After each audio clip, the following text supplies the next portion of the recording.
Good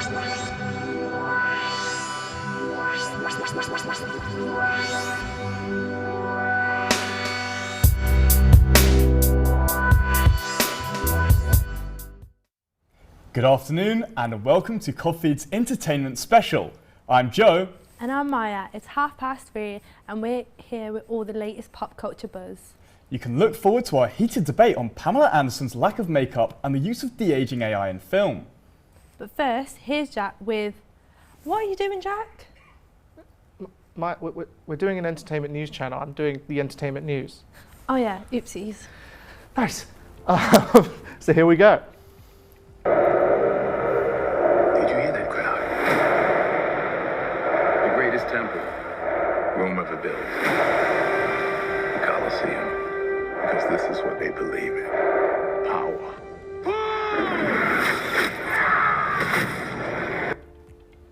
Gladiator 2 is breaking records while storming the international box office, making $87 million since its release on Friday. This is the highest international debut for any Ridley Scott film.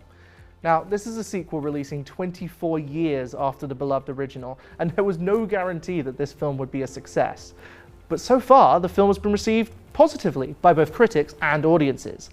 But I'm sure the glowing question you're all thinking is, what did I think? Or, as you might otherwise put it, Are you not entertained?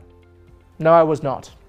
The original is a classic by any stretch. Russell Crowe is magnetic, Ridley Scott's direction is intense and exciting, Rome itself feels real and brutal, and Joaquin Phoenix gives one of the best villain performances of all time. But where did all of that go? Aside from Denzel Washington's character and performance, I left Gladiator 2 with an immense empty feeling, and mostly asked the question, what was it all for? But I'm glad. It's doing well. And historical epics are a dying genre in big budget blockbusters. If Gladiator 2 proves to be a success in the US market, where it releases there November 22nd, hopefully imitators will follow. Better imitators, please, better imitators. Now, Conan O'Brien has been announced as the host of the 2025 Oscars. This can only be a good thing, as Conan O'Brien is funny, and the previous host, Jimmy Kimmel, isn't. I know this is meant to be about Conan, but I just want to say for a second, holy dear God, I'm glad it isn't Kimmel. Now, Conan O'Brien is a legend, famous for writing one of the all-time best episodes of The Simpsons, the Monorail episode, and one of the best talk shows in recent history. Though, just for the record, I take John Mulaney as host too. And next we have Dune Prophecy, the HBO television prequel series to the Dune films, which came out yesterday on Sky Atlantic or Now TV in the UK. In a shock to everyone watching, I'm a nerd. And I read the first book and loved the films, so this is fantastic news for me. It stars Emily Watson as Valyar Harkonnen, the ancestor of the bald, pale, evil guys in the films. And early buzz, so far, is good, so let's hope it stays that way. By the way, just for the record, HBO has been on fire lately. Anybody who hasn't seen the recent Penguin show from the Batman universe needs to. That series finished just last week, and it was incredible.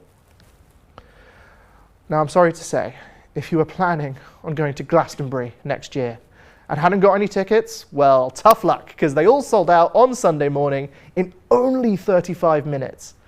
It was not cheap, with passes being sold for almost £380. That's £18.50 more expensive than last year. I mean, that's basically my entire monthly budget, but I'm very happy for the people who could afford it and who could click buy quickly. Now, Maya, who would you want to see headlining Glastonbury? Well, Jack, that's a good question. But I'd love to see Sexy Red. Sexy what now? You know, Sexy Red, Rich Baby Daddy. I don't know who that is. I miss rock music. But in other news, let's move on, please. Sophie Turner is rumored to be starring as Lara Croft in Amazon's upcoming Tomb Raider TV series. Phoebe Waller-Bridge of Fleabag fame is set to write and executive produce. Now, the Tomb Raider games are legendary, and Lara Croft has been on screen twice before, played by Angelina Jolie and Alicia Vikander. I like Sophie Turner. I think she played Sansa Stark in Game of Thrones really well. And because her and Lara Croft are both English, she won't be doing her slightly terrifying American accent from the X-Men films. but I'm not sure she's the best choice for this. And I tentatively agree with some of the fan reactions online that they maybe went with the more well-known actress to generate buzz. I could be wrong though, and I really hope I am. I mean, from what we've seen, most of these video game adaptations have been fairly poor.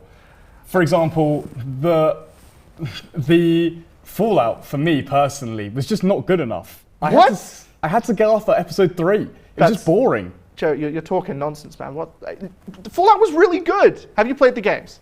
No. I thought The Last of Us was really good. Well, everyone thought The Last of Us was really good. I can't believe you thought Fallout was bad. Is there one we can agree on, maybe? Halo. That was terrible. That was trash. It felt like they didn't even play the games. I mean, Master Chief didn't even have his helmet on. What were they doing? I'm so upset. But, okay, at least we agree on something. Hey. Ladies and gentlemen,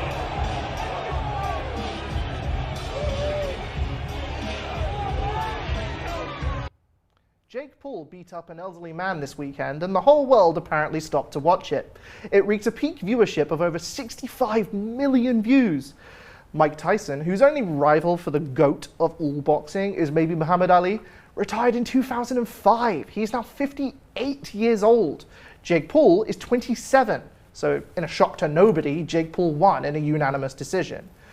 The reason we're talking about this sporting event in entertainment news is because boxing has, in a lot of ways, become entertainment. It's become more about the celebrities fighting rather than the sport itself. Jake Paul may have won, but Mike Tyson will forever be a legend in boxing, rather than influencer culture. Well, I'm going to first have to take issue with you there. Mike Tyson as the GOAT of boxing. Can you name a single Mike Tyson win? No. Well, I can name a Mike Tyson loss. Jake Paul. Well, that's just upsetting. Muhammad Ali is pretty cool, though. Agreed.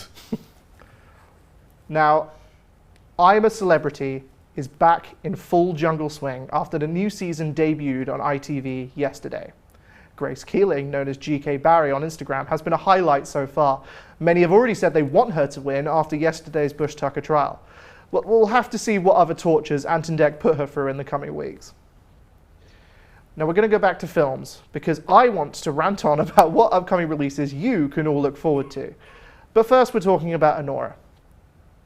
Anora is the best film I've seen all year, and it is out in cinemas now. It is funny, tragic, kind of insane, very adult, so no taking the kids to this one. I can't even really talk about the premise of the film here, but let's just say it's about a whirlwind romance that quickly goes wrong.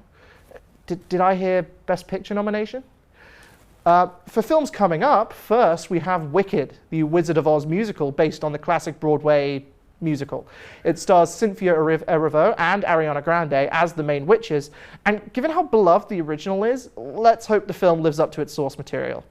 They sang live on set, which is impressive, but the same strategy also led to Russell Crowe singing in Les Mis.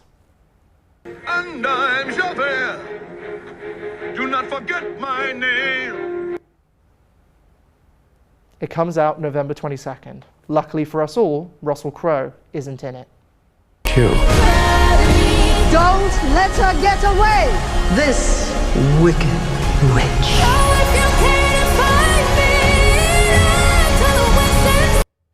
Moana 2 comes out November 27th, with The Rock returning as Maui.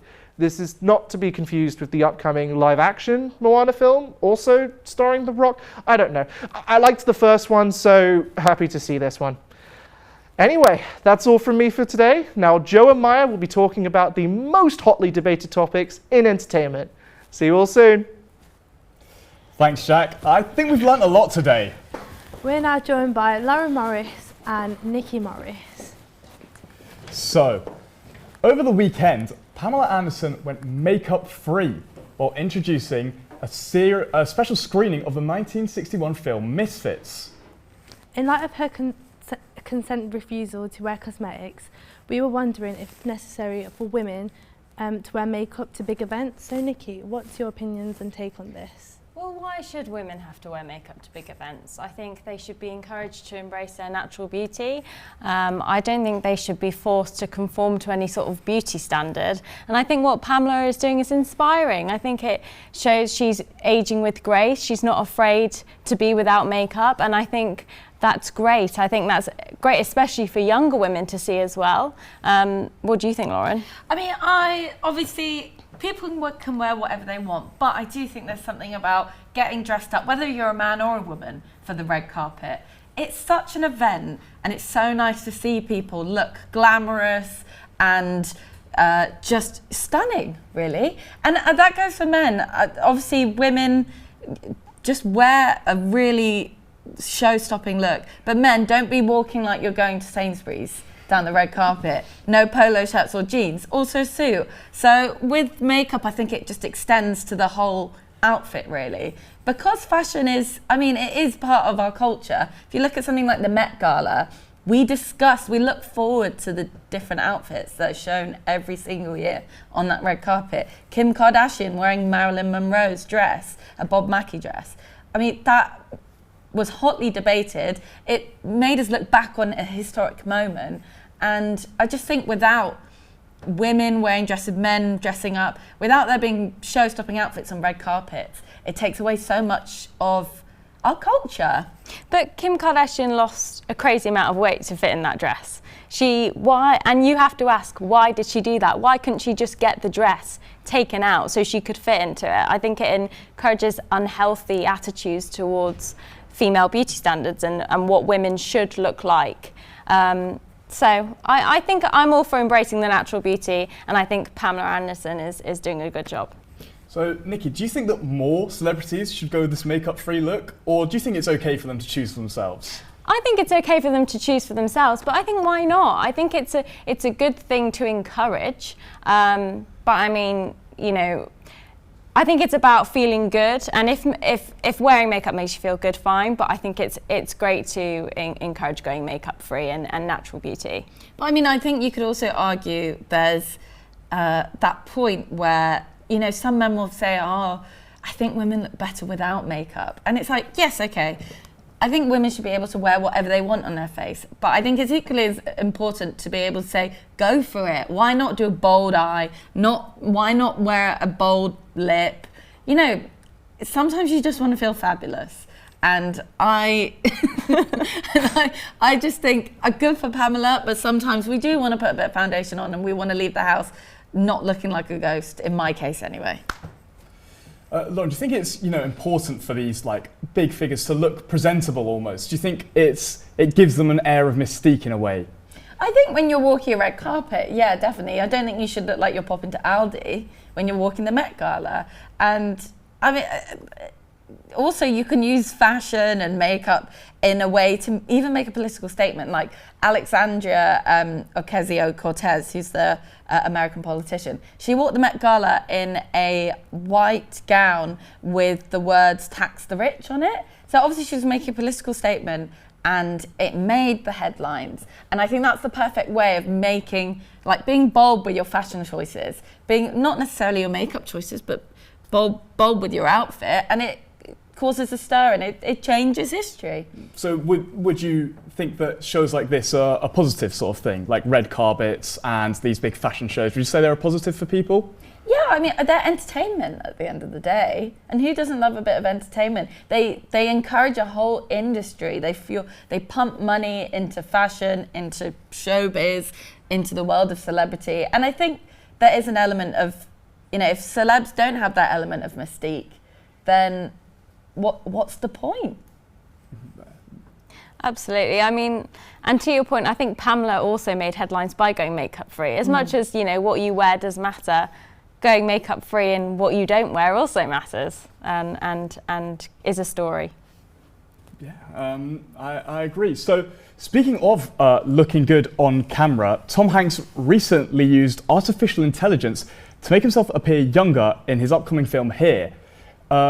Now, we'll play a clip of that first.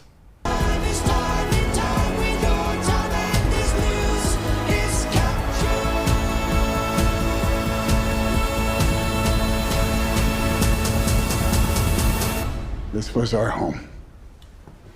So, do you think the use of AI as a way to look better in films is justified? Lauren, we'll start with you. I think it's a dangerous precedent to set, really. It's taking jobs away from up-and-coming actors. Yes, in the case of this film, you're de-aging the actors. It's not necessarily to make them look better. It's just so that they can play younger versions of themselves. But where does it stop? It's an unregulated industry, and this is what the acting strikes were about last year. Because actors wanted to know that their jobs were safe, that they weren't going to have to sign away their rights as supporting actors, as extras in the background, so they could be computer generated. So I just think it's a slippery slope with AI when it comes to Hollywood films. I think if it's done well, it can be a really good thing. It's good for continuity. It's interesting to look at. It'll put bums on seats. Like, who doesn't want to see Tom Hanks de-aged on screen? I certainly do.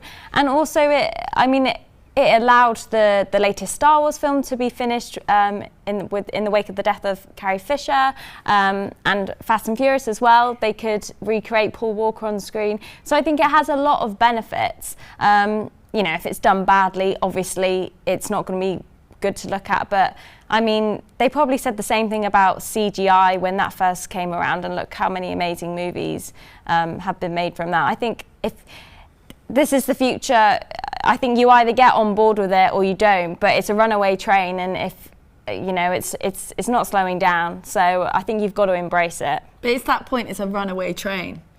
It's unregulated.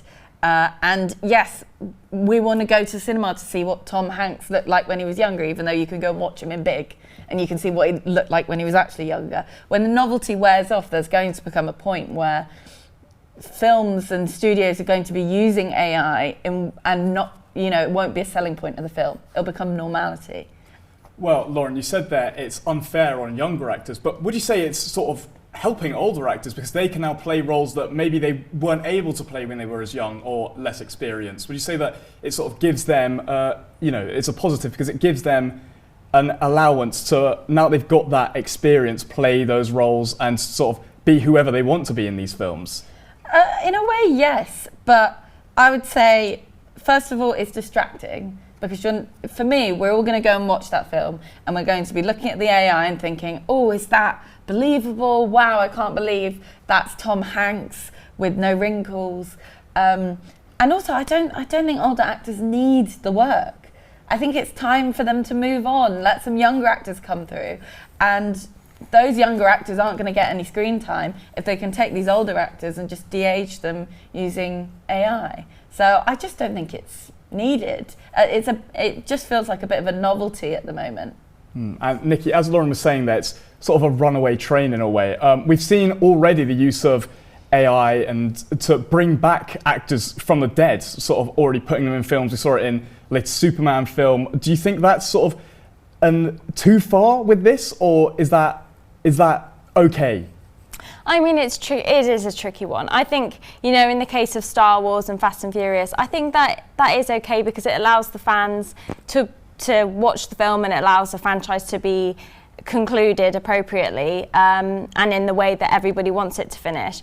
I mean, if you take Michael Parkinson, so he passed away, and there's going to be a new podcast where he's the host, is an AI host, who is Michael Parkinson, and I mean, they've used amazing technology so that he can, I guess, be brought back from the dead and have real life guests come onto the show. And he was so well loved that I think that's a good thing. I mean, it might be a bit creepy, but I think we need to just try and see. And I think it's a good thing. I mean, whether you agree with it or not, it's happening. And I think if you don't get on board, you'll get left behind.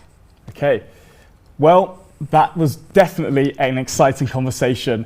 I think we could go on about that forever, but sadly that's all we have time for.